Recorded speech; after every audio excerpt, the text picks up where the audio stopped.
Hey guys, welcome back to yet another interesting video of Quick Guide, and in this video I am going to show you how to add everyone to a channel in Slack. So without any further ado, let's dive right into this exciting video. Now, in order to add everyone to your Slack channel, you just simply have to open this Slack application into your device. Then after opening the Slack, just simply select the channel where you want to add everyone. I'm selecting this random channel into here. Then after that, simply open your message option at first. Then after that, you will get to see this icon into here. Just simply type into that. It is the option for command. Now you just simply have to write down invite and then underscore all.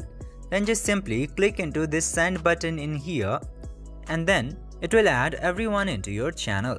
And if it doesn't work, you should try other method into here. In order to do that, just simply tap into this invite people option, and then after tapping into there, it will give 3 options into here.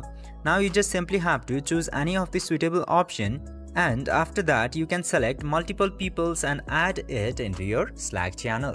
By following this very easy step, you can easily add everyone to your Slack channel. I hope this video was helpful for you.